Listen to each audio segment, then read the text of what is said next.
হঠাৎ রাস্তায় চলতে চলতে দূর থেকে চোখ পড়ে গেল একটা গলির শেষের বাড়ির দিকে। বাড়িটা বেল্টু সাহেবের বাড়ি নামে পরিচিত, কিন্তু দেখুন বাড়িটি পরিপূর্ণ ঐতিহাসিক গঠনে গঠিত এবং বাড়িটি মূলত ব্রিটিশ আমলের বাড়ি। এটি ঘোষ ম্যানশন নামেও পরিচিত ছিল। এটি মূলত মাখনলাল ঘোষের বাড়ি ছিল, যেটা পরবর্তীতে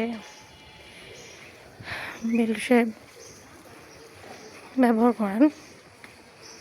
দেখুন আপনারা, অসাধারণ বাড়িটি খুলনার ঐতিহাসিক ঐতিহ্যের মধ্যে অন্যতম।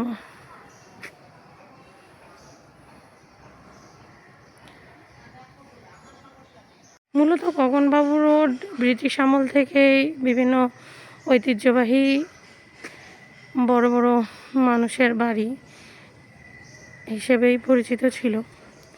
তো এখানকার বেশিরভাগ বাড়িঘরই পুরনো দিনের আদলে তৈরি দেখা যাচ্ছে।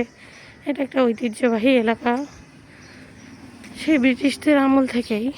তো এই গগনবাবু রোডে এসেই এই বাড়িটা মূলত আমার চোখে পড়ে যাওয়ায় আমি এই ভিডিওটি আপনাদের সবার কাছে শেয়ার করছি।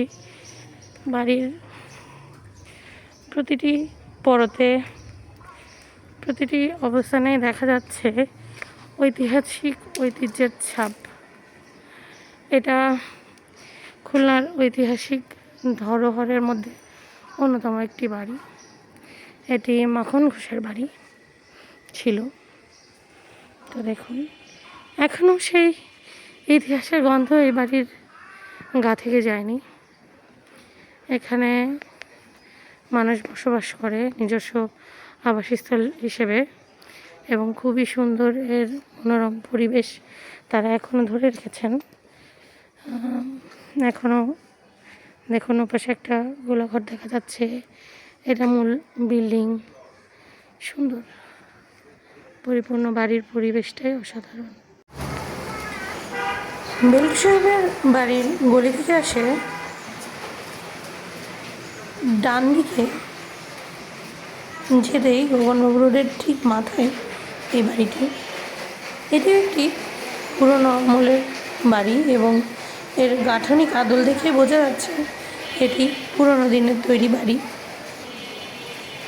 এই বাড়িটি মূলত কার, এটি এখনও আমি খুঁজে পাইনি কিংবা কেউ বলতে পারেনি এটি মূলত কার বাড়ি ছিল। তো দেখুন, গগনবাবু রোড ঐতিহ্যবাহী একটি রোড যা ব্রিটিশ আমলের থেকেই চলে আসছে খুলনাতে, এবং ব্রিটিশ আমলে এখানে যে বড় বড় আভিজাত্য সম্পন্ন মানুষের বাড়িঘর ছিল সেটা বোঝা যাচ্ছে। আসলে মূলত খুলনার ধরোহর ঐতিহাসিক এই নিদর্শনগুলো দিয়ে পরিপূর্ণ। তো আমি আমার চ্যানেলে চেষ্টা করি এগুলো তুলে ধরতে। আশা করছি সবাই সাথে থাকবেন।